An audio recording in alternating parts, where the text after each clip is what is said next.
Good afternoon, everyone. Welcome to some more FACEIT action. I'm on the delay, so you're in the past. I'm in the future, which means we are disconnected by time and space. But we have a pretty good game on our hands. We get another look at Supershy, and they're going to play ENCE, and this is maybe one of our first looks at ENCE in the FACEIT League since the Esports World Cup. We saw them a little bit in OWCS when over the weekend in the group stage, but are pretty straightforward groups, all things considered, for ENCE, and they've already secured themselves in that top 8 spot. So we'll get a chance to see them take on Supershy today. We can bring up the standings. We can look at the sort of state of play, because what's happened in the FACEIT League, if you've not been aware, is quite a few of the games have essentially been delayed because it started during the Esports World Cup. So a lot of the teams attending that have delayed their games, which means our table maybe looks a little bit different than you might expect. If I show you it here, as you can see, there's a big variety right now in the number of matches played between teams. You know, we have some on 9, some on 5, and all such things. There's a little bit of an imbalance now, so we can see ENCE are actually kind of the lowest team here. 4 played, 4 won. Obviously still have a lot of catching up to do. But Supershy are also on 4 wins, but they have played 5 more games. And obviously in those 5 games, they lost them all. Thank you as well, Fuck Team Peps. I appreciate the gifted sub. I'm sure Sasha does as well. Thank you also to Big Yak, who subscribed while we're in the waiting screen. Turns out Fuck Team Peps didn't mean to do that, so it can happen. I'll take the money either way. Thank you very much. So we've potentially got a bit of a mismatch here. Well, I think for my money, Supershy are somewhere around the top 8. They seem like they're probably going to be maybe further away from it than people maybe initially expected. So if we take a look at the actual matchup itself, we're about 7 minutes out, and we can take a look at our rosters as well. But probably the important thing on the Supershy side is Podanova coming in, going into that backline, replacing Tekuno, who took a step back.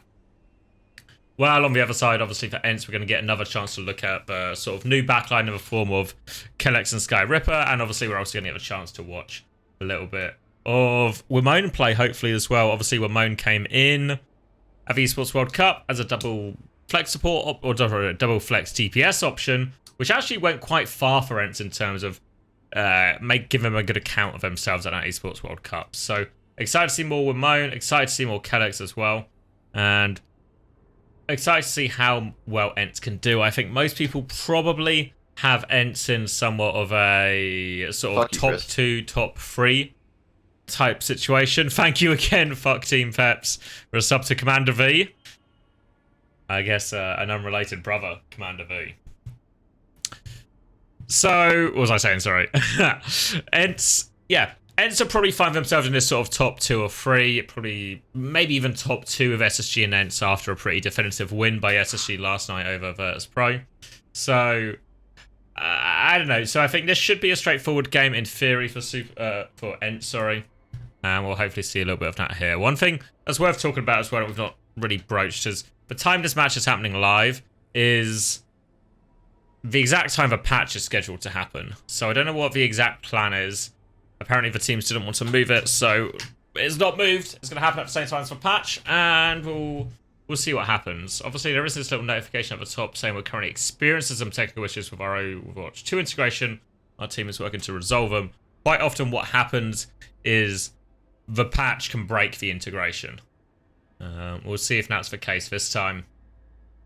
And if so, it might mean we might have to be without a HUD, without a scoreboard for a little bit, but we're smart people who can keep track of 2 numbers, so it shouldn't be too much of a problem. Until then, we've still got a bit of time until we get there, so we can catch up with some of the action. If we look at Supershy's results, we can actually see that Supershy had a pretty reasonable start. Dropping maps to New Age, or dropping a series, I should say, to New Age and Virtus Pro probably really cost him. Then losses to SSG and Gaming Gladiators maybe are expected because of all of this.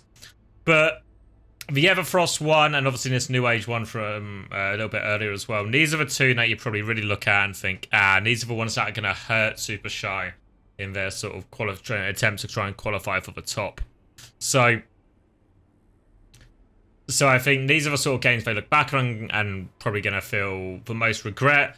Some of these games against the top teams, probably not so much, but I think what it does give us is, now if I look at their run-in, and Supershy then have ENCE, that's going to be a really hard game. They're going to have Oblivion, that's going to be a really hard game.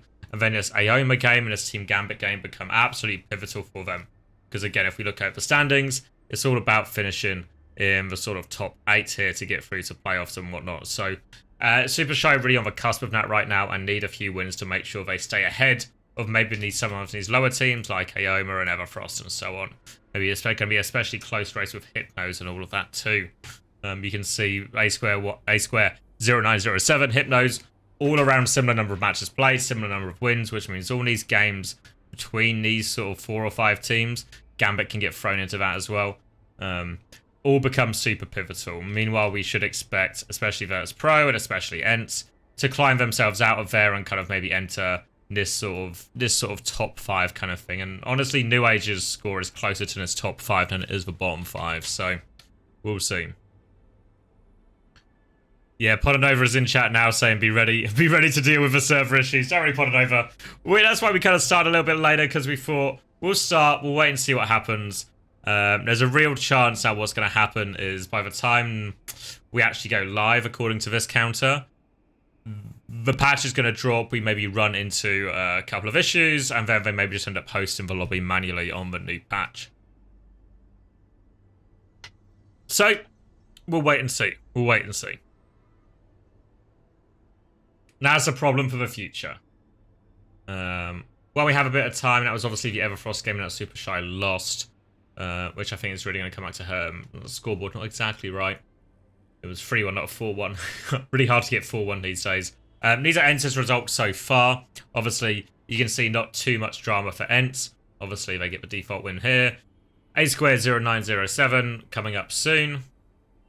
That shouldn't be a tick. That should be coming up soon. Then Gambit beaten, Everfrost beaten, Oblivion beaten. So relatively straightforward wins from so far. Obviously, they've got a few more ones just to knock out, and then they've got that big Gaming Gladiator series, SSG series, and Virtus Pro all to come. That Virtus Pro one's actually scheduled for tomorrow. So if you're interested in watching ENCE versus Virtus Pro, that'll be happening on this channel tomorrow. About the same time we're starting today. Obviously, that'll be one of the first games. One of the first games we'll see on the new patch as well, so a lot of interesting stuff to take into account there. So be here for tomorrow for that game, because that's probably one of the biggest games in FACEIT. We saw SSG against Virtus Pro, and it felt like maybe SSG a step too far. We'll have to see where the Virtus Pro ENCE power rankings are, and if we should maybe expect ENCE to get a little bit closer to SSG than maybe any of the other teams we've seen attempt to so far, because so far we've seen quite a few teams get blown out by SSG despite their inconsistencies at the Esports World Cup. So we'll get into that fateful time. If you're to ask me my predictions right now, I think I have to really go with the ENCE guys. I think 3-0. I think everything we've seen from ENCE at the Esports World Cup led me to believe that they are trending up. There's maybe a bit of the big question is what happens in the post-Crimzo era, because everything we saw from the end of that Crimzo era and that finished at the Esports World Cup was actually, they look pretty good on the double flex support. They look pretty competent in bans. They look quite good at this Tracer Echo Diva type composition that so many teams were playing, and we still see a lot of teams, especially in EMEA, play now. But in the post-Crimzo era, it's how are they going to adapt, maybe especially after tonight when there's a new patch, how are they going to handle that? And, of course, how they keep adapting these new players into the team. I think, to be fair, everything we saw from Ramon at the Esports World Cup really would have you believe they're pretty good, actually. They're pretty good. They look very effective. And Ramon has just fit straight into this team and allowed them to play a sort of... or allowed them to unlock a portion of competitions they don't normally have, though. And with Kellex as well, Kellex is such a player, I guess, like solid, consistent through always words you associate with Kellex as a player. So I think you expect him to just sort of slot straight in. And from the little bits we saw in OWCS, again, Not hugely tested in that tournament so far, but just looks rock solid. I think actually, if we cast our minds back to stage one when Kellex was playing on Twisted Minds, I actually think that was some of the best we've seen Kellex play in recent times. So it's possible, maybe peaking's the wrong word, but he's actually really back to his best as we sort of go into this roster finalization. So if my mods are good, I'm sure they'll get some bets up. If my mods are bad, then we should start some kind of riot or revolt.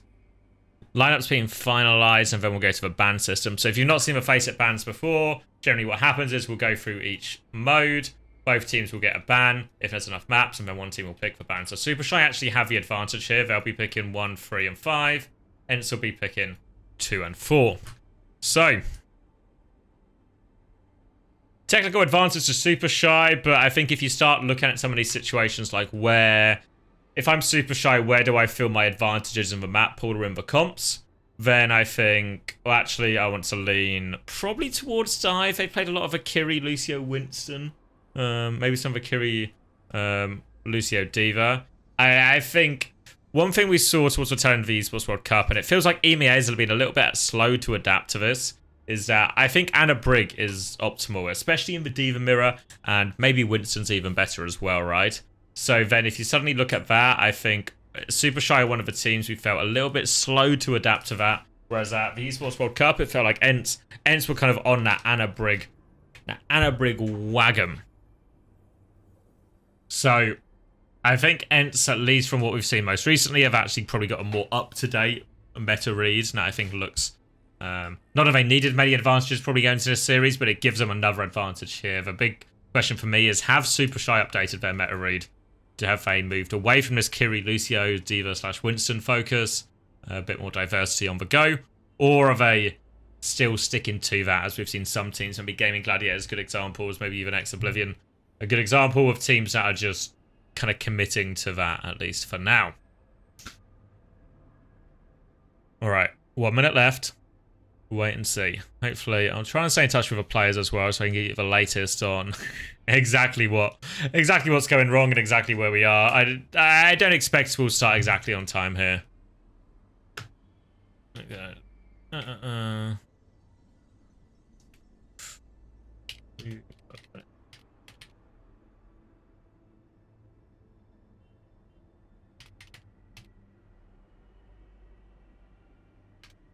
Alright, I'm just checking.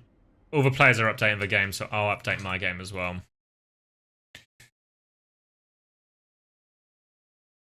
Got to update. Okay, updating my game.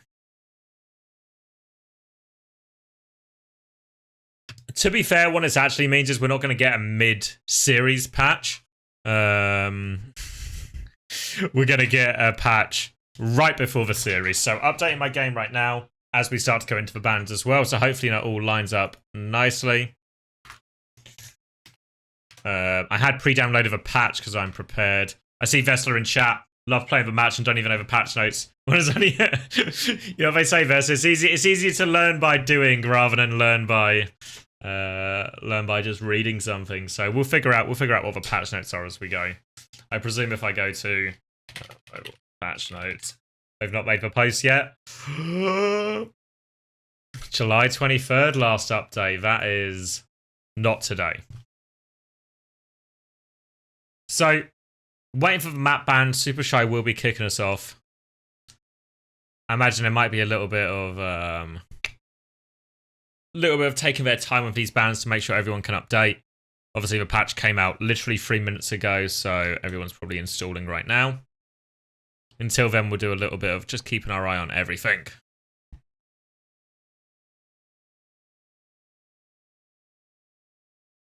Regarding the ENCE coach situation, most people regarded it as a work in progress.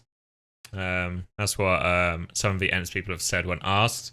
But I've heard no rumours, heard no word on the street. I think Crimta's a very hard person to replace, and I don't know if any of probably the best coaching options are actually really available for like an EMEA time slot type of team.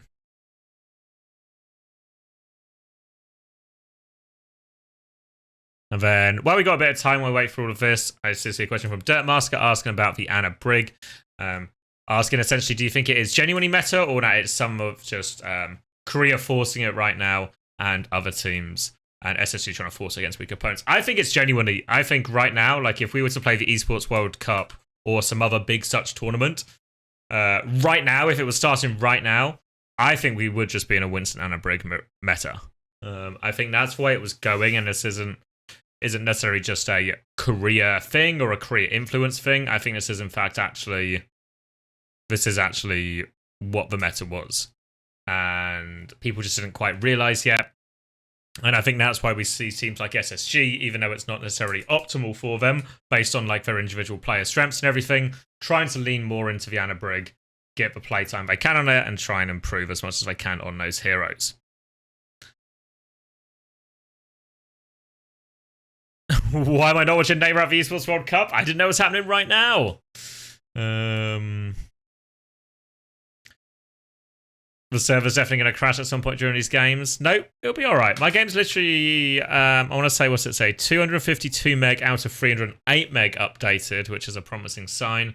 Meanwhile, we are going to get Nepal and Samoa banned out here, so Bhutan and Lijiang for choice. We'll keep an eye on this map pool. Obviously, there's a lot of moving parts right now.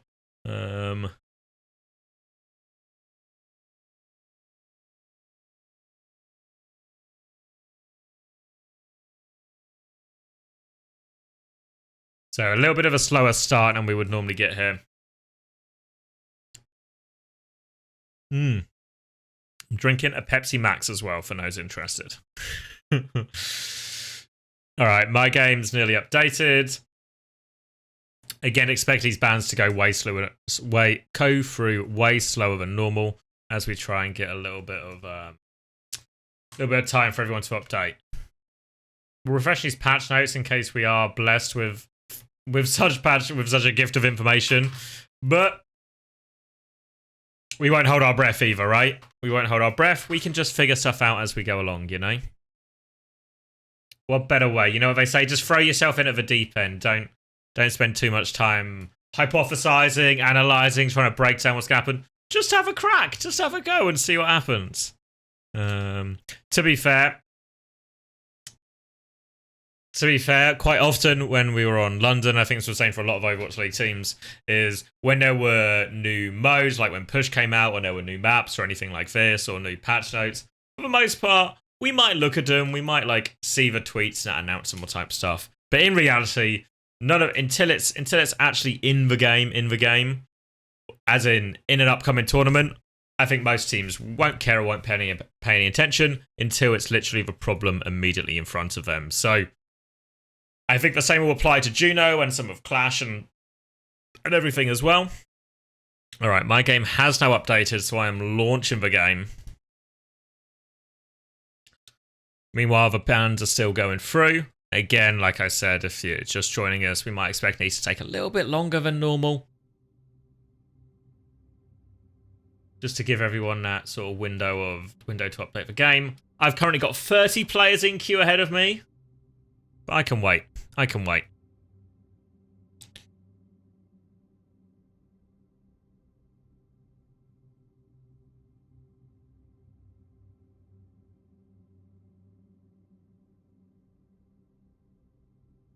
Okay. Oh, people are asking about predictions. We can get some predictions going.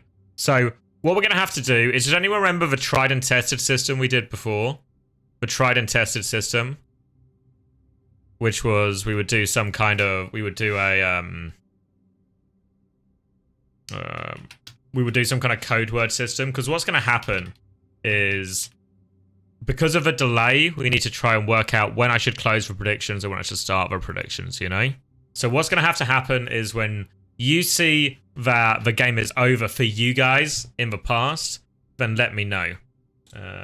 Let me know, and then we can get the next one started. The nature of the FACEIT games, the way it works, because it's all an automated system, is we're going to get the next map super quickly, essentially. So we have to be a little bit on our toes to make sure we go over to it, but we can do that. We'll do another little patch notes check, but not just yet. Not just yet, apparently, as we're still waiting for all of this. I can confirm I'm down to 20 players ahead of me. I will get into this lobby. I'm confident of it.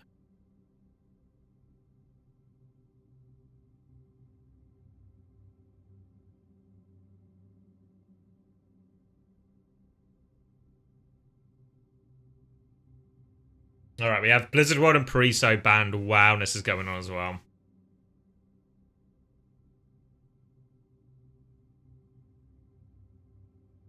Still 20 players ahead of me, but these 20 players better get in lobby.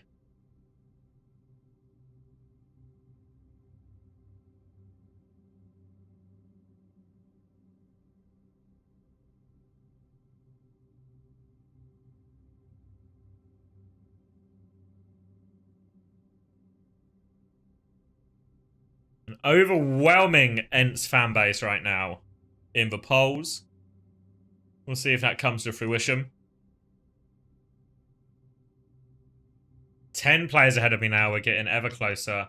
Meanwhile, obviously, these bans are still going through. Again, we're maxing out. We're maxing out for time pick just to try and buy a little bit. Oh, we've got patch notes up. Good shout, Sion.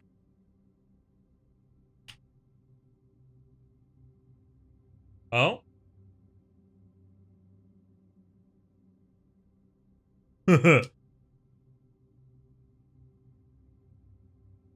Live patch notes? Wait, what's it saying?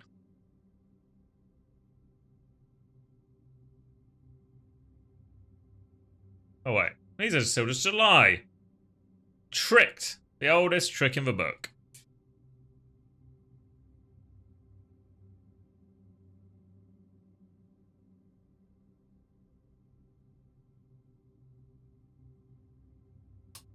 Wait, are the patch notes actually up? This is hard because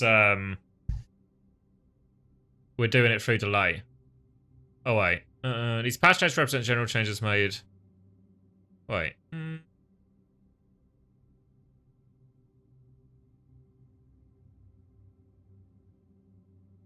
don't know what everyone's reacting to.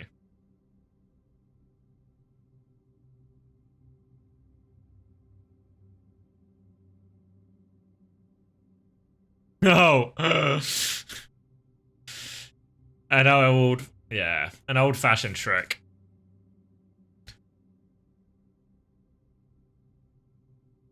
We'll have to wait and see them.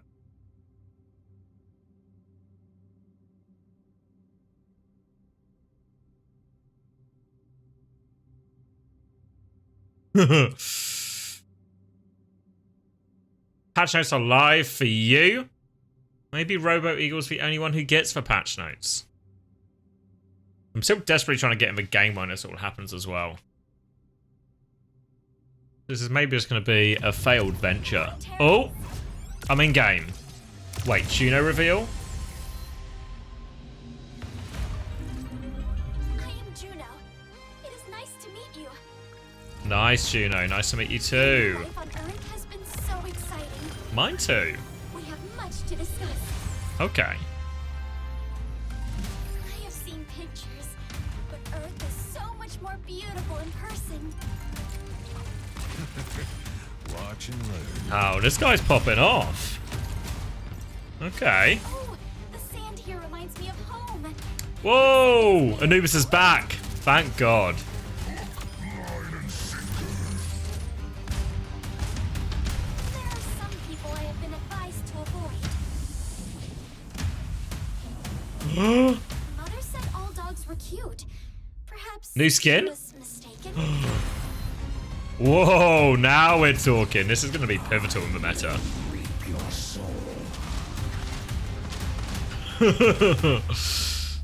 Time to get sandy, as they always say in Anubis. I'm having trouble keeping track of everyone I meet. They keep changing their appearance. Alright. That one is Mercy. And that one is Diva. I'm so bad with names. Mainly just skins so far. Mainly just skins that are being updated. I was worried that keeping up would be hard. But it looks like I am not the only one starting from zero. Brushing up on one's skills is always a good idea. Always more to learn.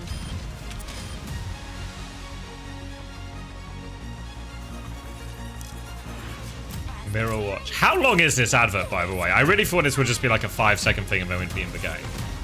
We're still banning maps. We're still only onto map 4 of the ban. So we've actually got loads of time. Has just begun.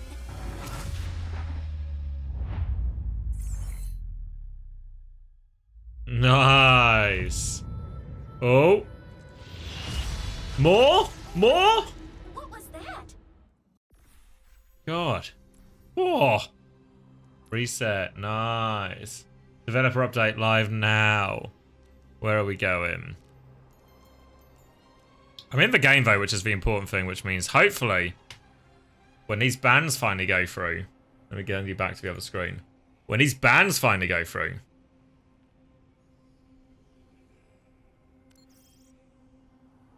we'll be in the money. Currently, Game 3 push still being decided, so we are really dragging these out to make sure everyone's up to date. And then I guess we also have to send a little prayer afterwards. Now, once this is up to date, we will the lobby will also work automatically. All right, map number 4 pick coming through. We'll get our map pool reveal in a little bit.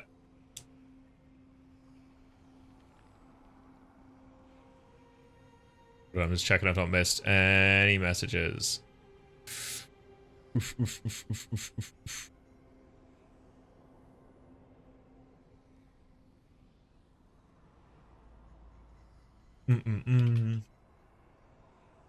it seems like they're still waiting. Oh wait, are the patch notes actually up now? Okay. I'm glad the patch notes are released 15 minutes after the patch. So let's see what we're working with. New hero Juno, new mode Clash. We sort of already know about these things. New Clash map, Anubis is back. General updates, blah, blah, blah, blah, blah, blah, blah. Hero balance, now we're talking. Maximum duration reduced, so a slight nerf to Diva Matrix. Impact damage increased from 60 to 80, so a very small buff. Secondary fire minimum damage increased from 47 to 55, and maximum damage increased from 95 to 110. So Azari's got a damage buff. Don't know if that changed anything or really moves, shifts the nature of any of the fundamental problems Zarya has. So it's a quality of life thing. Better in ranked. Echo's health reduced. Hanzo's health reduced. Junkrat projectile size is now halved after the second ricochet. Projectiles preserve slightly more velocity on ricochet. Okay, so they've...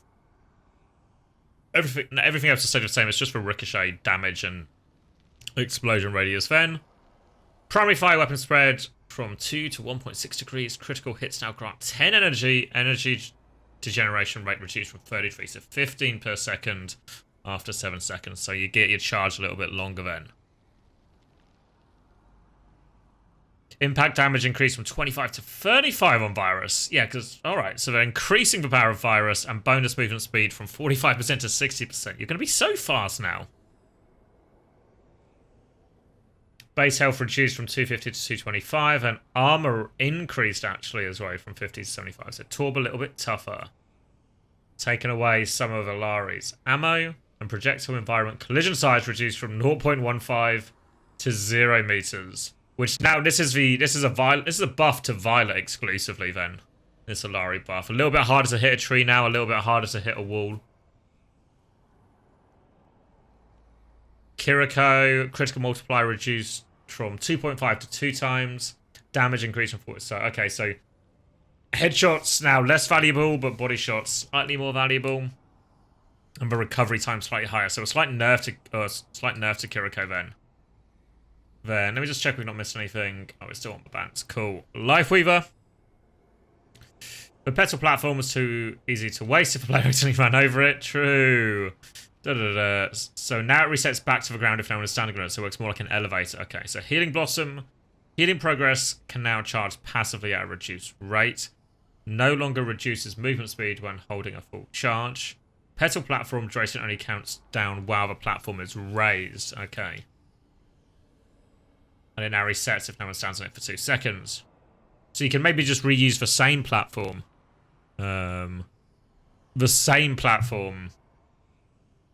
To dodge and juke. Again then, right? In theory, because it would go down, you know when you jump off it, it goes back down, you could use it to jump again, potentially. Duration increased from 10 to 12 seconds. Health reduced. Okay. And then also a slight nerf to the Life Weaver's own rejuvenation. Alright, so still getting game 5 bans.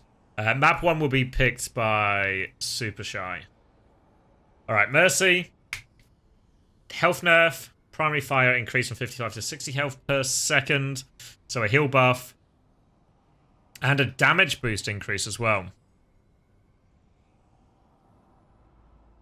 Alright, Biotic Grasp.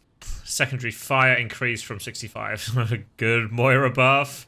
And then primary fire damage increased, but a health decrease for Lucio. So probably net win. And then there's all the Juno stuff, but Juno's not going to be active for any of this. So don't worry too much about that right now. So now we can continue to wait. And we're still getting to the end of these map picks.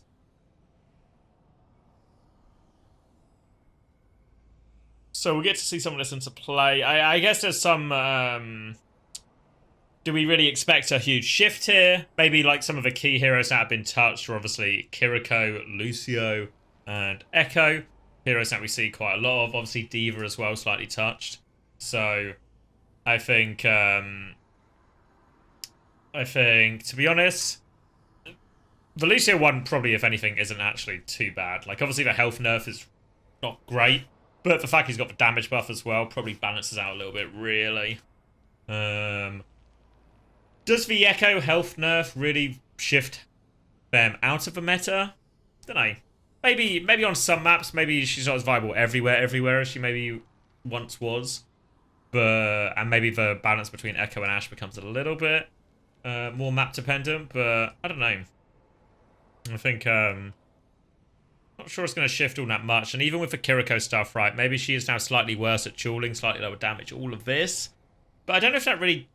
Like, all the key reasons you use Kiriko for are her movement abilities, her 2 movement cooldowns, her Suzu for her teammates, and then obviously a very powerful ult. All of those things remained untouched, right? So she can still heal as much, she can still use the Suzu as frequently and all of this. So I don't know if it really shifts Kiriko out of the meta at all. Same with Echo. Maybe the health changes will like translate a little bit more in reality. But we'll have to wait. We'll have to wait and see. But it doesn't feel like there's anything there to... For Kiriko and Lucio especially, I don't think there's anything there that really shifts them. A lot of sort of like, I guess, less popular characters getting nerfed or / buffed. And oh! Alright, we have the invite. So let me show you the lobby. We're going to have Supershy on our left, ENCE on our right. Let me actually, out of the kindness of my heart, I'll also show you the map pool. There we go. So, Lijiang Tower to kick us off, then King's Row, Runasapi, Suravasa, Dorado. So actually, King's Row, Suravasa, Dorado, Runasapi, all kind of diveable, right? So we'll have to see which way they go. It's worth noting it is Vestler in the starting lineup as well, as opposed to Chase. Kai and Kev in as well. Which implies some kind of hit scan or some kind of brawl. We did see Wimone and Kev both playing as Lijiang Tower in the past. So we'll have to see if that comes up. Until then.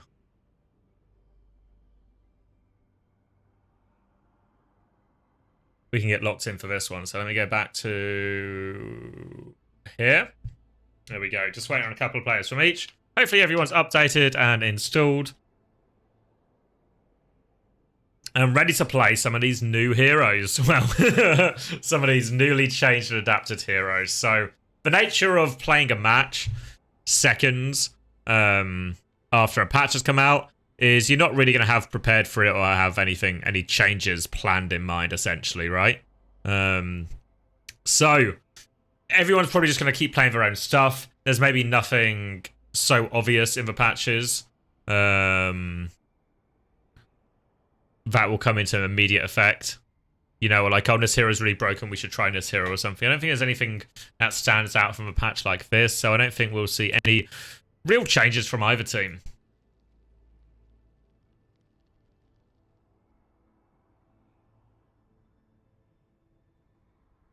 Ooh. Dirtmaster does say they have updated push vote to stop the high ground recontest, which maybe solve some problems on well, everywhere except for Runasapi, essentially. You know, I guess Colosseo and New Queen Street certainly have this problem. So maybe we'll get if we get a Runasapi later today, so we won't know for sure.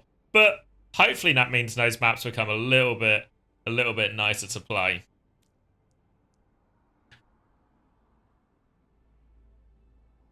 Takes away some of the sort of overpowered holds you can exploit. Until then, we're still waiting for players to get in. We do get to see like the DPS lineup though, so it looks like it will be Tracer, Hit Scan players in for both teams. If you don't know, both teams do already have a double flex DPS option. Obviously in ENCE, it's Ramon, who we talked about earlier. Over on the side of Supershy, they do also have Stelios, who you might remember a little bit as the backup player, the backup Tracer player on Team Peps. Serving a sort of similar role here, being that double flex DPS option if Supershy ever need it. So we've got all events in lobby. And get myself some natural light coming through the window again. We can get ready for this series. It's been a hot second.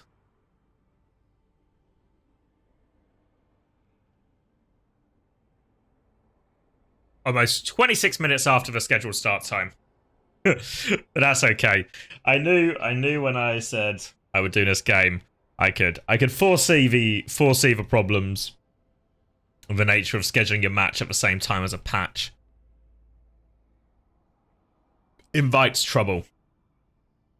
But we're through the worst of it now. Everyone, I think, has more or less updated.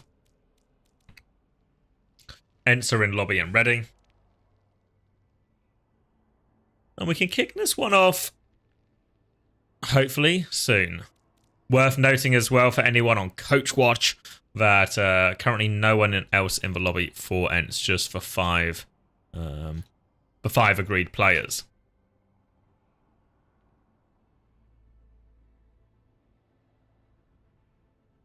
Meanwhile, still waiting for Sobek on the Supershy side before we can get this one underway.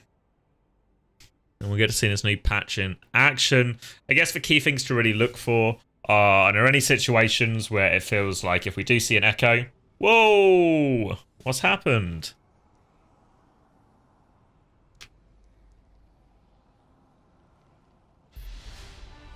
Oh, I got invited again. Get me back in.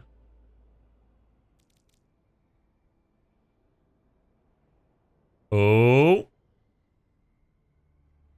Ooh. Alright, I'm back in. Had me panicking for a second. So as I was saying, sorry, the important thing to think about here is what are we going to look at? That might have changed, and it's mainly going to be focused around the Lucio and the Echo. And are we going to see situations where maybe a Lucio or an Echo die in a situation they would not have died before? So those are going to be like, have the breaking points changed a little bit, you know? Is Echo just squishy enough that they'll get too many deaths, you know? Interesting to see that in all of this, Sombra's actually been slightly buffed as well as having her HP nerfed.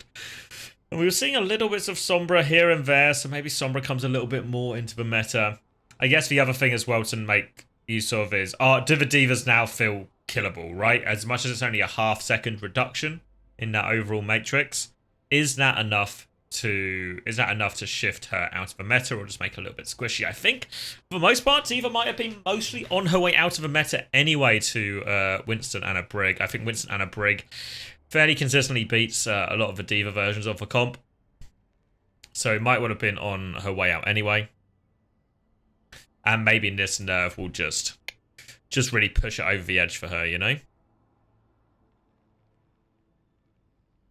Likewise, Lucio and Kiriko. Again, I don't know if there's anything massively changed here. Now, see him out. We've got to ask the same question about Lucio's, right? Will it change? Will it be a little bit more catchable, a little bit more squishy? Ultimately, to be fair, I think the way we've seen these metas develop is who is the primary target in loads of these comps anyway? It's for Lucio. So we might have just made main support's lives worse rather than balancing the game in any meaningful way. But, you know, you know how it is. For Strange Quark, how many games today? Just this game today. The plan for the week is this game today. Then tomorrow we have Virtus Pro against ENCE, which should be probably game of the week. Then on Thursday we have 2 games, hopefully, which should be ENCE versus Gaming Gladiators and Ex Oblivion versus SSG. And then we've got the normal co-streams for Pacific, Korea, EMEA, and NA as well. So we're still waiting. We've got we managed to get Sobek in the lobby, but we've lost Kev. So easy come, easy go, as they say.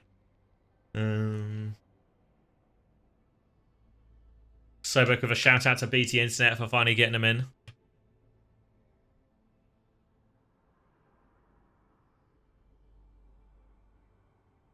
Just waiting on Kev. Oh, I think he's got it.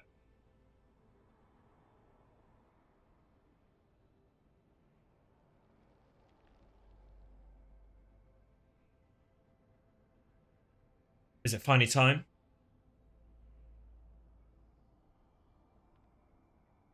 Come on, Kev. Click accept. Accept it, Kev. Kev, accept it. Kev, kick this game off. Kev, mate, whenever you're ready. Come on, Kev. Go on, Kev. Just get a quick ready going. Quick, accept the invite real quick. Whenever you're ready, Kev. Just a quick Come on, Kev.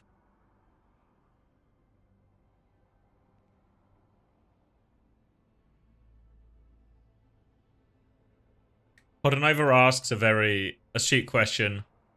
Is he okay? And the answer might be no. A re-invite on Kevin. Oh! We're in. We're in. Kev accepts this time. And we're back. We're back. We're loading in. Alright, so remember, I'm on delay. So you're going to have to tell me... Wait, let me do this. You're going to have to tell me a little bit when it's time to do the things.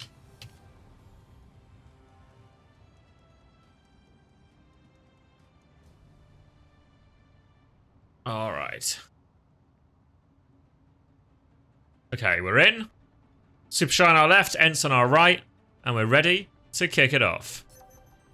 Ready for battle. Early signs, no huge difference here. At least in what Supershy are running. Maybe ENCE. ENCE are considering a Lifeweaver option. Kellex potentially just trying out the new petal. There we go. Back to the tried and tested Lucio. A little bit less health, of course.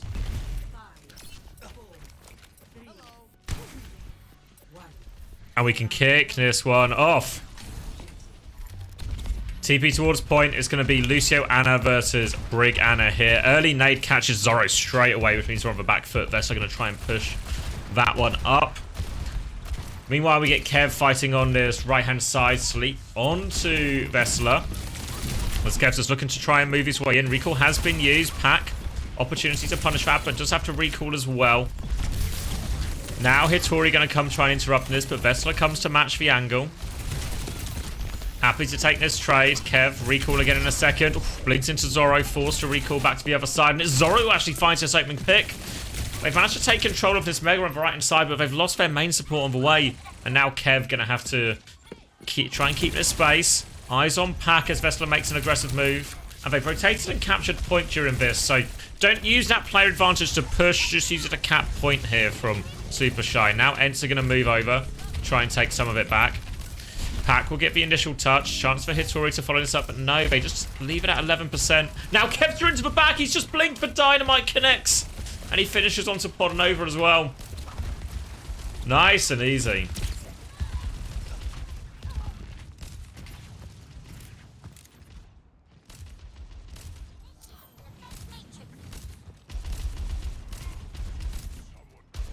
And okay. Hold on, sorry. I'm just... There's a problem with my mouse. Alright, but I think we're back. So, Kev's just going to hit the pulse bomb, which means Podanova is going to stay well and truly in this respawn queue here. And the point is going to be fully controlled by Kellex and Kevster as well. We're going to consider chasing this Tracer a little bit as well.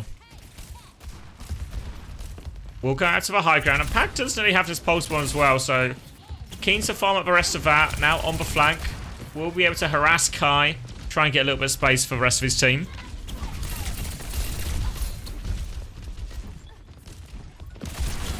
Pulse bomb opportunity. Kev will bully him out. Has control of that Mega as well, but is in line of sight. But Sobek's side of the meantime. Pac's pulse is wide. Meanwhile, Hitori is on the backline. Forces out the bomb. Still haven't used this nano, so they're going to reset here. And really, it's just kind of been all Kevster, right? Just been all Kevster. This nano, this primal, this rally, nothing's actually been used here from the side of Supershy. So they come back with a pretty healthy bank, but they're low on time. This is their last attempt. They have to win this fight, then they have to win all the preceding fights. We'll keep eyes on Hitori here, who has the primal, has the nano, the chance to be the playmaker. But this early Bob comes in, and it's causing them issues up top. Hitori is now on the flank behind all of them. Has them contained, actually. Can keep going with primal soon. There we go, the rally, one side, the primal from the other. It's an ENCE sandwich, and they do finally get eaten up, and Pac there, control of a point, gets that as well. Hitori can't find any of his follow-up, and they will regroup on point, but they used all 3 of the big ults there for that one, and it's going to hurt him in the long run. Kelleck's now coming back quickly with this beat. Zoro's going to have to probably try and keep this Bob more as a defensive tool than anything else. They have to be conscious Kev is behind as well. Kev has been a massive thorn in their side so far and has a pulse bomb here. The nade is there. Bob comes out beforehand. Pulse bomb is out. And wow, it's just too easy for Kev. Sky sets him up with the nade. Dodges for sleep. Takes for Mega. Doesn't have recall. But doesn't need it. Free for Kev, and it's as easy as you like.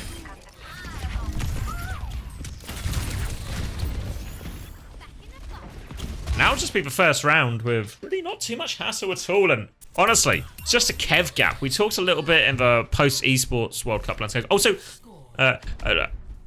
we talked a lot in the post-esports World Cup landscape about how it really felt like Kev had a really vintage Kevster performance on that in that event, and it had been a while, maybe since the start of the year, since we'd really seen that kind of level of carry.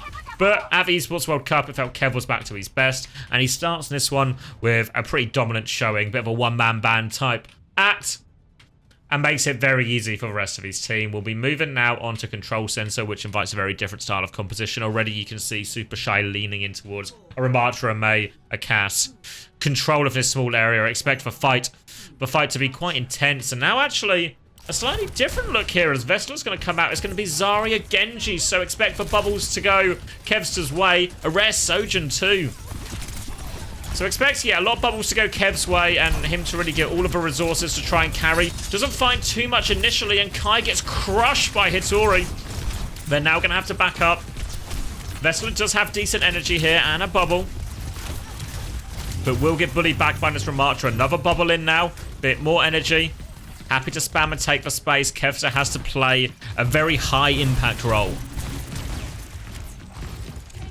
If Kevster's not getting a lot of value with all his bubbles, it's not going to make it worth it. Meanwhile, just aggression into the backline here. Hitori's coming for it. Defensive bubble onto Sky. Keeps him alive. And now Vestler, fully charged, can look for this. And Kev's already found one of the backline. Vestler walking onto point. Forces an ice block out. Now can look to go again. And Kevster just pulling them apart. Now the speed boost in, looking for any of these late kills. Right click onto Zoro, another right click onto Zoro. And nice and easy for ENCE so far. And they're keen to stagger this Ram out as well. We'll back up, have to be careful now. Obviously there's Window, High Noon, Blizzard. All the way. All coming back, so they have to be very conscious of that. Obviously the bubble's a very good tool for that as well. But the first ult might well just be in this Sky Window. Kev got a blade to drop over it soon. Just a quick window exchange. Come in. Oh, window exchange. Sky doesn't give a lamp off, though. So, it doesn't matter all that much because Kev's going to kill everyone. So even though they get an initial kill, they even trade the blade. But Kev has already done the damage. It's Hitori versus the world. Will get beamed down. And most importantly for ENCE, they're going to keep hold of all of Vestler's energy going into this next fight. And we can expect maybe some kind of combo. We're even going to get a Reaper swap from Kev here as well. So a very different hero. Obviously just got that new Anubis skin as well, which Kevster won't have just yet. But Worth noting that the playstyle's not going to shift massively, similar with the Ana swap here, but the comp's still going to be pour your resources into your Reaper, and wow, Kev's just at it again. Kev's killed someone in the backline. Now another bubble onto Kev. Aggression again, bullying back Hitori, and now even with Ramatra, so strong in the front line normally, against a high-energy Zarya and a Reaper, going to very much find herself on the back foot more often than she was. Kiriko, swap coming out from Podanova as well, and all the other ults on the board. So I think if I'm ENCE here, I'm probably looking to try and catch him nice and early. Kevster is on the high ground. Will force pack. Suzu has been used.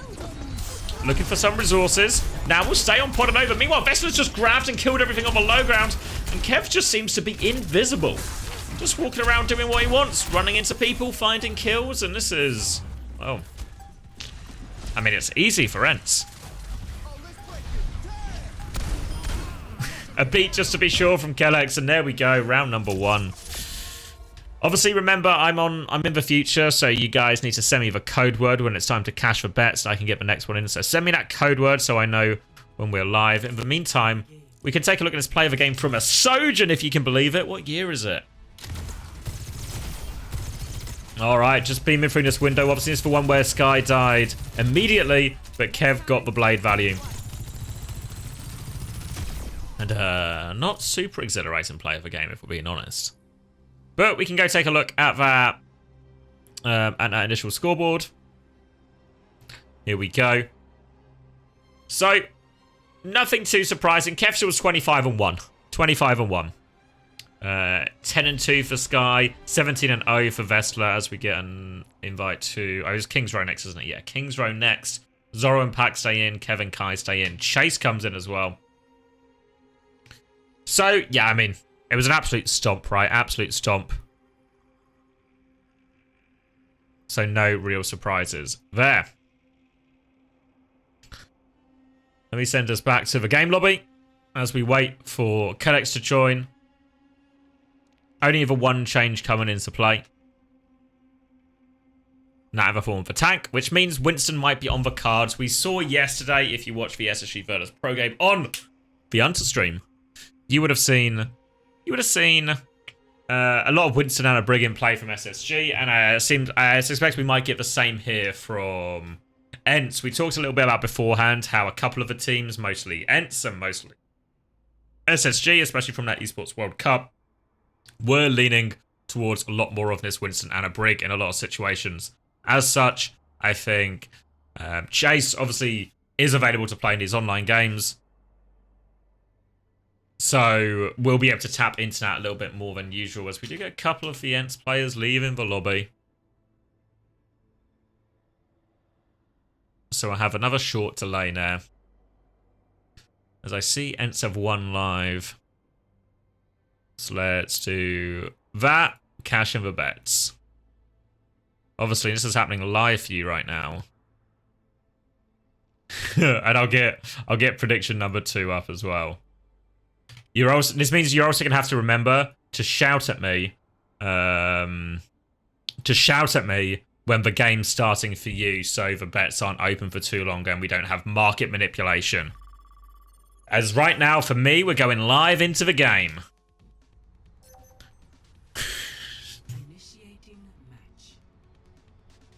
And just for the record, X's bold, pegging are not the official code words. Okay, here we go. I think we know what to expect from ENCE. I think we will see that Winston and a Brig. The question is what Supershy choose to respond with. Because really that first map, it's a little bit, you know, a little bit like playing against children for ENCE. All too easy. And we are going to see all of those heroes rolling out of spawn.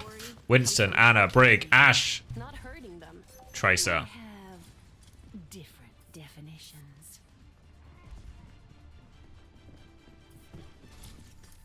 And will be a pretty standard high ground hold. So this King's Row first can be a difficult point to hold. And there's a lot of things to factor in. Even though your backline is relatively safe playing in this sort of area here, you have to also factor in that, well, your peaks are a little bit hard, right, onto point and stuff. You have to peek from quite vulnerable areas that are easy to dive. So I have to try and keep a lot of stuff in mind. If you are the backline playing up here. We'll see what they choose to respond with. At least it looks like Kiri Lucio initially, which is what we've obviously seen a lot of from some of these Korean teams so far. Starting on the high ground, Dynamite will go in at the choke here. And it is Kiri Lucio, so the nature is they have to try and find timings to get on this Anna Brignas Ash to kill them. And they're going to go through Hotel aggressively, which means dive coming up. Boop is good, though, initially. Chase is going to bubble and combine with Kevster, trying to push him back. And Sobek is the one who was caught. Now another counter dive comes in here. They deal with this, and they will be moving back. Worth noting, Zorro is also on that Sojourn as well. We'll have a full rail soon. But doesn't find anything with it. And they will be sent back all the way to spawn here. So, the Sojourn is a little bit more mobile, can be more aggressive, can jump onto these high grounds mid-fight and try and take these aggressive angles as the rest of his team takes space, but didn't really get an opportunity to do that. Now we're going to see them get underneath, jump onto the high ground. Will just be another counter jump by Chase. Slow and disciplined from Chase here, just trying to keep them bullied back. Pack is on the stairs, but Kevster is marking. Now another jump in from Hitori. We'll just try and clear some of that space. Has bubbled off. Kevster has now been cleared. They can clear Chase afterwards here, but no, Sobek somehow dies to this. Another one in, and Chase is unleashed for Primal. Will be cleaning that one up as a result. Oh, slightly faster here. As Chase does not get onto the statue. Third time lucky? Nope. Better luck next time, Chase. We'll reset onto the statue area. Kevster holding top left. And now, primal advantage over on the side of Hitori. And that nade hits early. Now the nano boost comes in as well. And it's just all so easy for Chase. Podnova will manage to juke and TP out, but it's just been one ult, one fight, one so far for ENCE on the defense. 2 minutes off the clock. And there's nothing to really write home about yet. Just nice and easy for them. Sky and Kai have been combining for these nades and dynamites, and Chase and Kevster have been there every single time. Eyes on Chase again. Just going to be a defensive jump this time as well. Kevster needs a little bit of help on point. They'll top up Chase, and now maybe just time for Hitori to go. Defensive nade has to be used. Has for Primal to keep going. Kellex will drop this rally. Allows Sky to push up. Meanwhile, Kai is peeking from window, trying to keep point under control. They force 2 ticks as this Bob comes out. Podnova will match with a Kyriot. Hitori will turn out 1 pulse bomb. Primal used. Dynamite onto the high ground. Now here comes for Primal. Needs a lot of help here, but Hitori's able to finish it. They crush him in the corner eventually, and finally you get to see now for Winston, for Soja, for Kiri. They all combine at the same time. They traded the ults out. They managed to bleed out the rally, bleed out the Bob. Suddenly these defensive tools are off of the side of ENCE, and Supershy do finally convert their ult advantage. Fine. They managed to hang on to the beat as well, but as you can see, Sky gets in a second nano, Chase to the second primal, so not a straightforward one. Eyes on Sobek, obviously, as he's keeping it jazzy. Generally, when you see the Kiri Lucio team having these ults against an Anna Brig, you really want to be thinking about how can we use this ult aggressively? How can we use this beat to connect with the back line? And oh! We can't use it at all if we get caught by nade and dynamite. And again, Sobek ends up as the first death on the back foot. And all a little bit too easy for ENCE on that one. They'll clean everyone up. And now the question will be, where are they setting up? You can see Sky's just in main. Extra nade damage, but Kai is on this high ground with Kellex. We'll drop off there, actually. We're going to take a more defensive stance. Remember, again, they still have this beat to deal with. Chase has a chance to use his primal defensively if he wants. Oh, just killed Zorro as well, and that's another option. Chase is going to do one more jump in. Will get bubbled off. Gets himself into Hotel. Looking for more aggression here. Doesn't need to go that far, though. Can maybe catch Pack here, too. Just get pocketed out by Sobek. And Chase just trying to hold his space as long as he can. Kitsune Russian beat now available. And it looks like they will be coming top here. Chase will bubble, will meet, looking for Sobek. Dynamite hits again. Chase chooses not to follow. Did have Primal, could have really gone for that one if he wanted. Instead, just does a bit of a drive-by, forces for recall. Now the beat push is coming in, though. You see Podnova, they're plowing for the backline. They've killed one already, they've killed Kellex. Winston now on, but Podnova will TP well away, and Sky is there. Chance to wake him up. Sky accepts his fate, looks at the ceiling. Chase is still getting trades, though. Has Primal if he wants to keep trading, but chooses to keep it for the recontest. Okay. Good beat push in the end. It took him a few attempts, a few false starts, and these are the fights I think they really need to stop conceding, essentially, if you're super shy. It's these fights where it's just Sky walking around a corner getting a nade or something, or just a dynamite and dive timing. These are the ones you have to try and do a little bit better on. Pack's going to miss his pulse bomb attempt. And now we're just going to get Zoro kicking it off. Slides on in, wanting to burn this through. Goes to the high ground. Chase will follow. Has Primal. Keeps the pressure on. Will just get burnt through with this overclock, though. Desperate for the kill. Chase has gone so far. He will trade his life for it, but probably ultimately worth it since they get the rest of the follow-up kills as well. And just doubling down.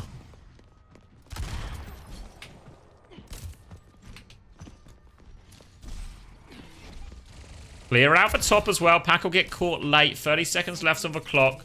And we have this Kitsune rush in play from Podonova, but we have to factor in Nano, Rally, all available here for ENCE. Can use it defensively in terms of Nano. And oh, again, just for nade timing. Nice and easy for Sky.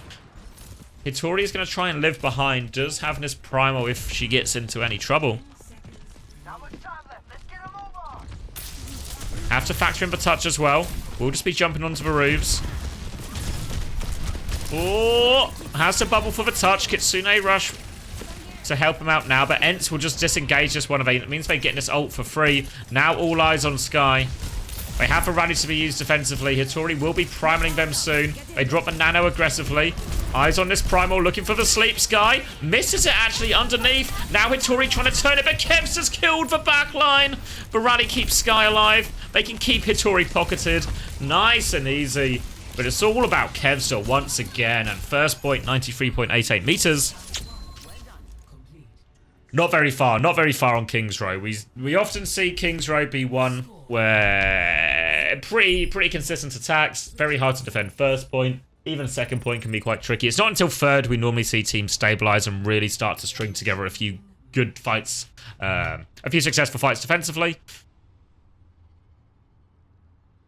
And, well, kind of don't really get to see that even get to that point here. So, ENCE have been dominant so far. They've been in a commanding lead. The difference on Lijiang Tower felt significant, and it still feels significant here, I think. Again, there's a few of these fights where I think, okay, they're playing it quite well. Like, you look at that last fight situation, right? And we have, on the side of Supershy, we have Primal. But on the side of ENCE, they have Nano. And they have Rally. And I think they even had, they had Pulse Bomb as well, because go ahead. So, the Pulse is kind of whatever. But, okay, they have Nano, Rally, and we only have Primal. And this is a really hard fight to win. We should accept that we probably can't win this fight. Kind of reasonable, okay? But the reason they keep finding themselves in these situations and ult situations that are really hard to win is because there's loads of these neutral dives where it's just nade plus dynamite plus some kind of follow-up from Chase and Kev, and they're just twice they kill Sobek. Once they just kill Zoro, and all of a sudden they're getting these fights, they're getting these fights win and forcing Supershy to fully reset without having to use an ult. And that is what's really keeping them on the back foot here mostly. Supershy. Because they're still winning some of the fights when we get the ult situation. It's just all these neutrals they're struggling with. And we are going to see Kevstar on the Pharah. Raining down this damage. Obviously, Tracer a little bit weaker on this first point especially. As we see Chase just trying to clear on his right hand side. And I don't like this position for Lucio Tracer. I feel like something always goes wrong for one or the other. Always goes wrong. Someone's going to get caught on the exit here. Sobek is trapped in still. Can Sobek cross? You see Kev looking for it now. And oh, it's a 1v1. Kev v Sobek. Sobek is keeping him contained. But now here we go. Runs into Kev. And this is what I mean. There was just no way out for him. So he ends up trying to dive. Just gets caught. Really hate that position for a Lucio Tracer. Tracer is kind of whatever. Tracer can get out. But I don't like it for anyone. Now Kev can start following up onto this dive. Nice and aggressive. But all Pack looking for the trade. Will get pocketed out here. And now all of a sudden they can take a step back, try and control point. You see Kev is going to help try and force the objective here. Hitori with a dive in, but it means they can turn back. Later bubble by Chase, and there's the nade again. Nice, easy one for Sky. Sleep downtown onto Podonova. There we go. Trying to hit the follow-up damage for Chase, but nothing doing. They can start forcing the objective through Kai now as Chase continues to mark the backline. They have a recontest if they really want to go for it, but instead Pac might just try and preserve this position behind. Chase. Chase is out, Pod and over. Need to be careful. Well, they did lose Sobek again to kind of nothing.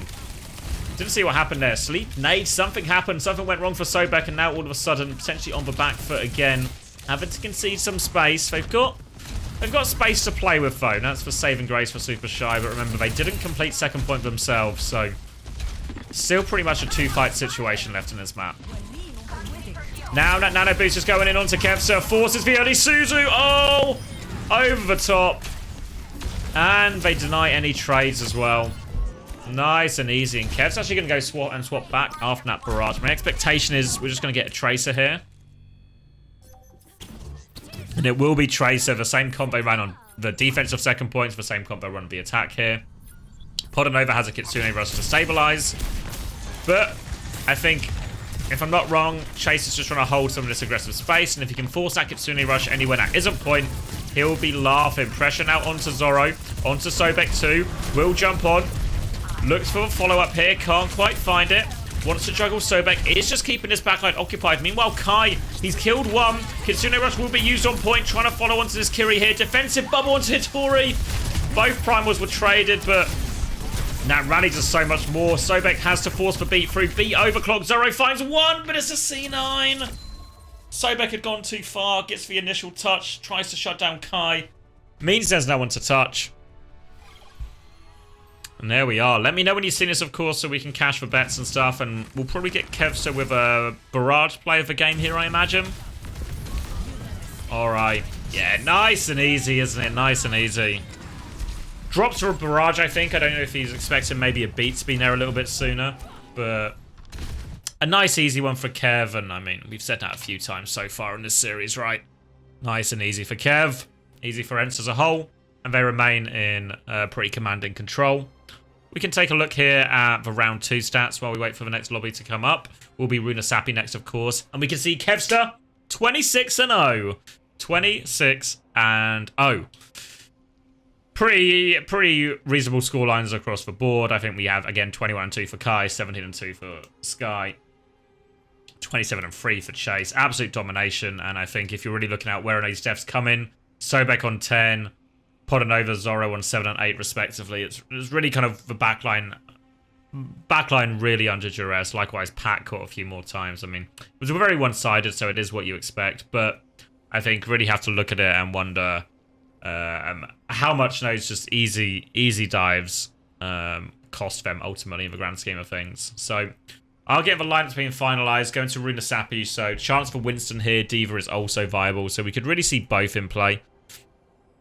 We'll have to wait and see.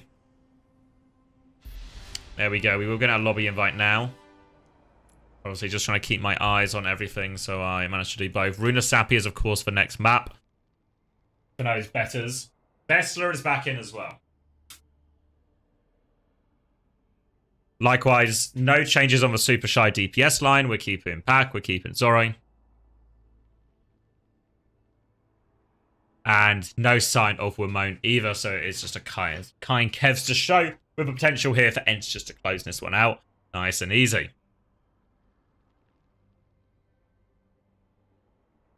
Alright, I'm getting the map finished, so let me cash that. Cash it for ENCE. And this has now been pretty one-sided, so the next bet we're going to do, you guys will have seen this already by the time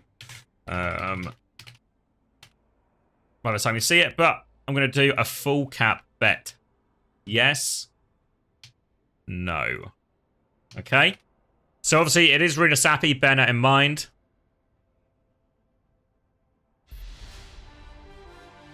I'm not going to be joining Poliso's group.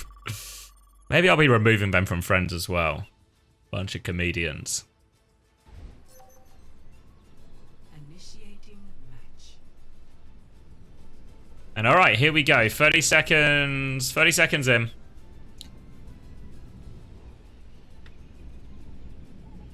Runa Sapi on the side. So, Vessler in implies we might see some more Diva. Diva and a Brig is really not off the cards at all.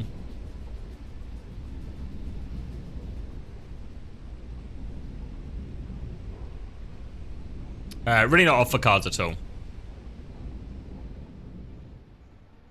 Meanwhile, Kiri Lucio has really been all we've seen Supershy play at any of this point. Let me, of course. Whoa, there we go. Quick transition via my face, and there we go. We're back in game just in time. You didn't think I'd let it happen again, would you? I see the apology, Polito. There we go.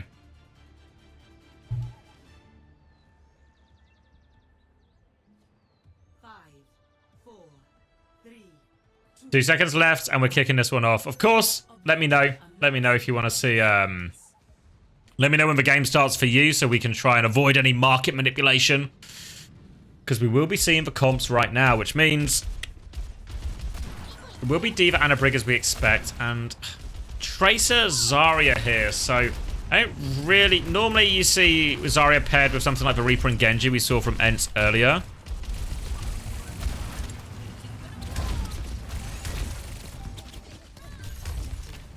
Oh wait, okay, hold up. Hold on. I can fix it. 2 seconds.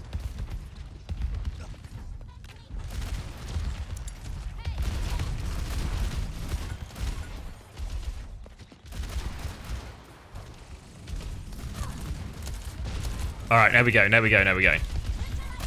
I've got you from the future. Meanwhile, it doesn't seem like we've missed all that much in the first fight. Hitori's going to get chunked, but Zoro finds 2 trades off the back of that here. So, as we were saying, Genji and Reaper is normally the sort of hero you see paired with this, just because it allows for Zarya to have a consistent bubble target. You can keep bubbling the DPS in and getting a lot of value. Instead, here with the Tracer Ashe, really Hitori will be using a lot of bubbles for herself and trying to make her the sort of main, I was going to say the main tank, but the main person pushing and doing aggression. And we're going to see Vestler actually swap off onto the Winston here as we come back with Nano as well. So we'll get to see a little bit of that. A little bit of Vestler Winston here. So they seem to be convinced this is the swap they want to go for. They will regain control of that robot and go onto the high ground now. And Nano will be expected to go. Bob comes out in exchange for this Nano. They'll bubble Sobek defensively. They're going to boot back and just try and turn on Vest. Vest will jump out. Has to go via the Bob though, so it takes a decent chunk of damage. Now, all of a sudden, beats in play for both Lucio's. Window available for Podnova as well if he wants to drop that. Might just save it. It's going to be a beat in actually from Sobek just to catch everyone. Kellex will respond. The window comes through as well. Full pocket now onto the Zarya, but not in time for Zoro. They've traded 1 for 1. Vest is in trouble too. No primal for Vest because he swapped mid-fight. Over the wall from Podnova. Lamp for himself too. Deals with Kevster. And seems like a pretty well handled situation there. They deal with the Nano engage, they trade for beats effectively, then all of a sudden they just have that finisher, and now we have grab on the side of Hitori. Have to factor in there's a Bob and a primal and everything to come out defensively, but a good opportunity to extend their 55-meter lead here. And if they get this one, they will get to cap as well, and Kev's just going all the way through, trying to hold these bubbles. Scared of a pulse bomb, but Bob comes in as well, and they're going to try and take a step back. Hitori's gone a different way here. Podnova, whoa! Kevster with 2 on the pulse. We'll be able to trade Kellex here, Hitori, but we'll have to save this grab for next time. And well, what happens? What happens when you let Kevster loose? It's been really has been the Kevster show so far in this series. Left unchecked in a lot of these dive situations, getting big value. And we find the same here. Lucio Bap obviously can have a difficult time against a lot of these ults like Banana with a primal and stuff, but we're going to see an early lamp forced out here. Investor with a chance to drop some arms. There we go. Primal on top, kills Zoro with a bit of help here. We'll just regroup out as well.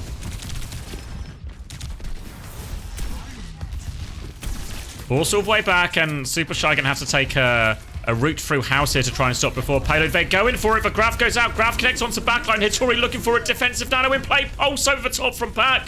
Hitori trades herself for 2, but is it enough? We see Podnova still trying to pocket onto point here. Vestler with 1 more jump is low. Pack will finish that one up too, and the Grav Pulse combo comes through as we actually see a draw currently. Cap gone through for both teams.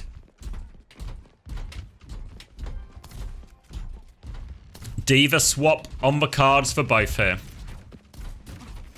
It seems like Vessler very much happy just to play that into the Winston. Or sorry, into the Zarya, but as soon as he spots an opportunity to swap back, will be getting himself back on it. Beat push in now from Sobek. They're looking for something. They've got eyes on Kellex, but Vessler's got the full pocket on. Remember, half a second less Matrix now, but that's still enough to get Kellex out of trouble. Now they can push back in an unsuccessful beat push there. Beat advantage now for Kellex coming back, still 20%. But Supershy want to go first with Bob. They turn around the corner. Sky will get caught. Kellex will get caught. And the D-Mech, and now all of a sudden, Supershy in command. They had the cap, obviously, from a previous fight. They can start adding to that now. And while they find themselves awfully dry on ult, Supershy, they will be taking the lead here. The goal for Supershy now is maybe a difficult fight to win when we look at the economy. But can they force out the beat? Can they maybe force out the beat and the Bob? Eyes on Kai coming back for this one. Probably wants to go with the Bob first. But oh, not if he just gets double tapped by Zorro. A clear Ash gap if I've ever seen one. And now on the back foot, Vessler's going to start getting bullied out. Hitori's going to put pressure on. They try and turn with beat. Hitori will matrix her team out. They catch Vessler's mech on the way too. Post bomb trade. Oh, the lamp is late from Podanova. No. How does Kev still get away with that one? Late lamp costs him as Hitori will try and go forward. Pack with a post bomb in the back though. No lamp available for that when you're on Anna. Bob force out now from Kai. They're trying to get this back. Vessler gets back into mech crucially, and they will be able to clean up these players in the back. They'll still trade a couple of people. It will still be messy. It will still be costly. But ENCE find the stabilization. 35 meters behind.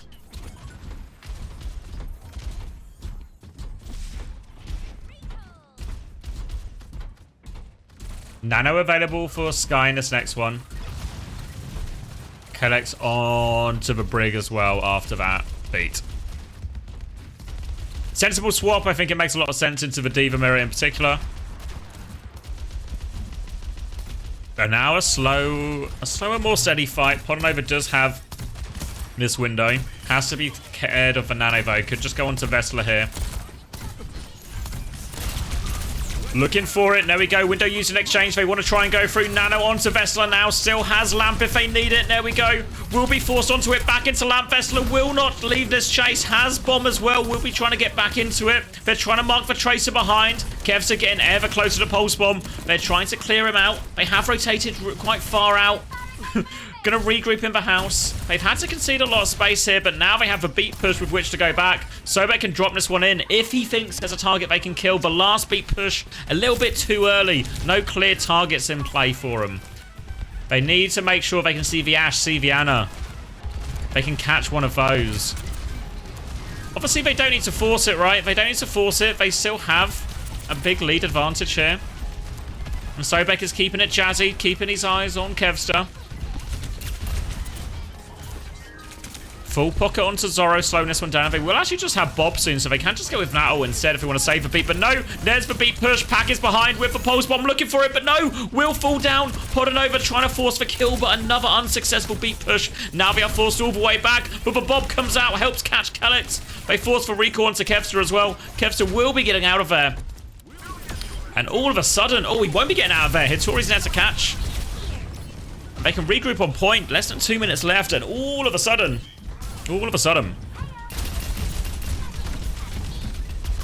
Supershy are on the front foot.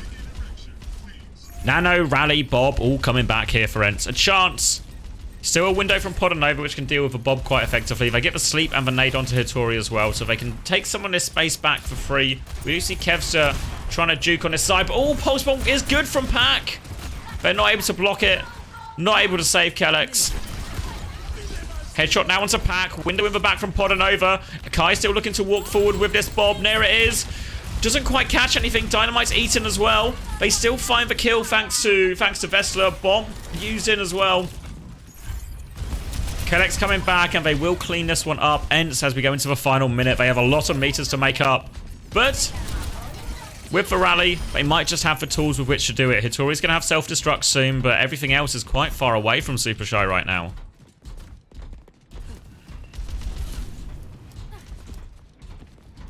If you're Supershy, you have to start factoring in how many fights do you get in this, and there's two clear fights you get. So if they can lose this fight to rally, and then have beat for the next fight, it probably gives them a relatively good win condition. So all eyes on Kellex here. Probably has to use the rally one way or another. Needs to be careful. Dynamite's going to catch everyone, but no follow-up just now from Supershy. Can't trigger the Inspire here. Eyes on this left-hand side. Kevster and Vest trying to clear that out. Recall will be used if they just catch Sobek out of nothing, so that beat's going to be a little bit slower too.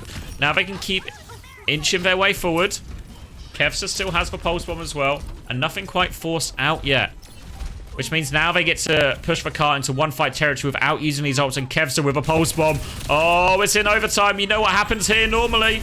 Bob will come out from Zoro first. Kevster looking for it, but Kai goes forward. Podanova goes down. Beat not there from Sobek. Has it now, but the damage is done. It's only a two-man beat. Will help the baby get back into mech. Does actually crush Kellex with it. Anti-mech Vestala. It's about as big a bomb as you're likely to see, but I think the damage is done. Sky and Kevster will clean it up, and ENCE win. 3-0. 3-0. It was the closest one yet. Closest one yet. You'd really have to question Supershy's decision making in those crucial moments. Felt like it was a clear two-fight situation, but they actually choose to be passive rather than aggressive in that. Try and play for more of their own ults. Then they don't get to them. The worst possible person is obviously Sobek to get caught, because that's the ult they were waiting for, the big beat push. And we find ourselves on the back of a 3-0. At least the last map was a bit more competitive. We can take a look at those. We can take a look at those numbers right here, right now. And we'll see, obviously, we'll see much closer numbers for the first time. Kev all the way up to 3 deaths. God damn. Likewise, we see Zoro, much more of a presence on the kill feed, even though he still died a fair number of times. All of a sudden, we're starting to see much more comparable numbers of backline deaths. We see Kellex up at the top with 8 deaths as well. All of a sudden, a few more of these dives, a bit more of his aggression seem to be working out a little bit more for Supershy, and they're able to find a little bit more fight back, which is nice to see. Obviously, even though ultimately doesn't actually get him this close to ENCE. Obviously, when we look back at the fixtures we were talking about, really for Supershy, the big ones to consider are this a one-man army, and Team Gambit knows the important ones to win. If they can steal a win against EXO, great, but not essential. Meanwhile, for ENCE, it's just business as usual, right? Let's try and do a little bit of catching up. We can obviously refresh the standings. We'll see now. ENCE should be nudging their way up now. Currently still unbeaten alongside Space Station, of course. ENCE have to play Virtus Pro tomorrow. Virtus Pro, who were unbeaten up until their loss against SSG. So we'll get to see a little bit of a power level between ENCE and Virtus Pro. Maybe some of that result will tell us if ENCE is any close to SSG right now as well. For my money, I reckon they are, but have to prove it in the server. So it feels like you have all just caught up now to where we were. So obviously we did a full cap prediction for that one, so there was no full cap, which actually means it's actually a pretty big underdog victory. So overall, I think it has to be said, pretty good game from ENCE. Overall, they weren't challenged that much, really, across the series. Runasapi, a bit of back and forth. We got to see some of the logic behind their decision making. I think we got to see them leaning to the Winston a lot more than we have done, obviously, at the Esports World Cup, where Chase wasn't available. But we've seen them lean into it as well, actually, even against the Zarya as well. So they don't seem scared of putting Vest on Winston if they think it's a hard counter to what they're playing against and very effective. Even though, obviously, if they are just planning to play Winston for the whole map, like they were on King's Row, we'll probably just be seeing Chase the entire time. So nice little cameo from Chase in the middle of that one. Good to know he's still being utilised by the roster. Likewise, Kevster was just on top, right? No surprises there. Everyone from ENCE played pretty well, I think. Especially on that King's Row, have to give particular props to Sky for finding so many nade openings for them. But the player of the match, I mean, it just has to be Kevster, doesn't it? Maybe he always gets it when ENCE win. Maybe you're sick of it by now, but I mean, it's just him. It's just him. Easy for him across the board on that one. I think if you're looking at this from the side of Supershy, there is an element of just being outclassed by your opposition to a certain degree. But also, I think you have to look at some of those fights where especially when they're just winning fights off single nades or single dynamites, where you just need to be a little bit better in terms of your responsiveness to this. Likewise, I think we saw Sobek get caught in some crucial moments, both on King's Row and then especially at the end there on Runa Sapi. I think maybe that very last, or those last sort of, that was last sort of fight and a half, the last sort of 30 seconds of that Runa Sapi, you maybe again think there's a little bit timidness in decision making from the side of Supershy. They don't decide to get 2 fights, but they stand close enough, and they lose their Lucio and all of it, and it ends up being the worst of both worlds in that. So I think there's a lot to be worked on still for Supershy. As much as beating ENCE was never maybe the ultimate goal or the ultimate benchmark we should measure this team's success by, but they do find themselves now on 10 matches played, 4 wins, 6 losses. These last couple of games against a one-man army and Gambit going to be super crucial to make sure they can get their way into top 8. Meanwhile, we'll get to see more of ENCE this weekend. Or will we? No, they also qualified, didn't they? We won't get to see more of ENCE this weekend, so it'll be 2 weeks before we see the full ENCE. Likewise, I don't know if any of the patch changes we saw there, did the Diva change feel particularly different to anyone? Not really. Kiriko change? Not really. Lucio change? Maybe Sobek felt the Lucio changed a little bit. Maybe he got caught a couple of times. Maybe that extra 25 HP would have got him out of one of those.